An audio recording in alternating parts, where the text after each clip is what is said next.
Dictation start होगा 5 second बाद।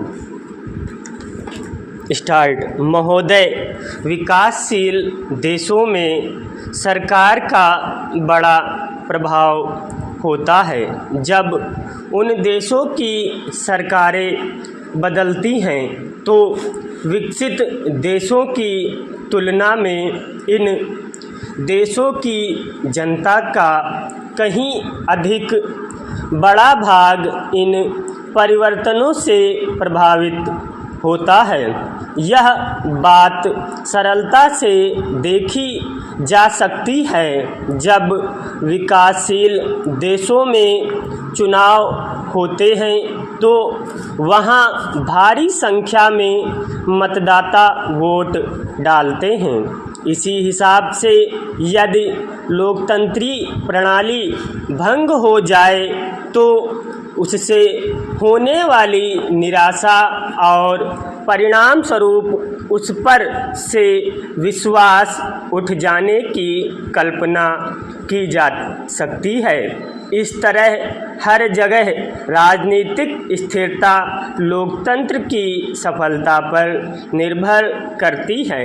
अतः प्रश्न यह है, चूँकि ब्लॉकों की व्यवस्था के लोकतंत्र की विशेष महत्व नहीं दिया जाता था या शायद नहीं दिया जा सकता था, फिर क्या आज यह सोचना आवश्यक नहीं हो गया कि सुस्थापित लोकतंत्र विश्व में अपनी प्रणाली की सफलता के लिए क्या करे, जिससे सरकार का काम स्पष्ट नज़र आए और वे हर जगह जनसामान्य की आकांक्षाओं के अनुसार चलें।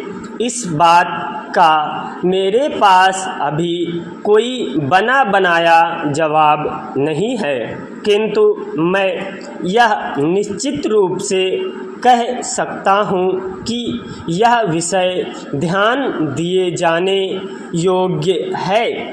मैं एक ऐसे व्यक्ति के रूप में आपका ध्यान दिलाना चाहता हूँ जिसने एक विकासशील समाज के सबसे निचले स्तर पर काम किया और अनुभव पाया, जिसने महान नेताओं के नेतृत्व में स्वतंत्रता के लिए संघर्ष किया, स्वतंत्रता प्राप्त की और तब से उस स्वतंत्रता को मजबूत बनाने के लिए प्रयत्नशील है और यह भी एक विशाल और विविधता वाले देश में जहां सदियों से कोई भी कार्य सहज ढंग से नहीं हुआ और जहां हमें निरंतर तलवार की धार पर चलना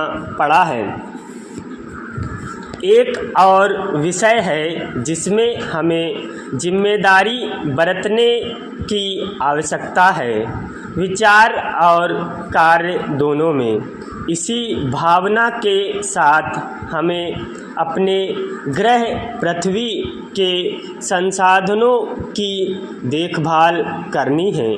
जब हम विकास पथ पर चलने लगते हैं तो हम उन संसाधनों का भी दोहन या दुरुपयोग करने लगते हैं जो वास्तव में केवल हमारे नहीं, केवल हमारी भावी पीढ़ियों के लिए है।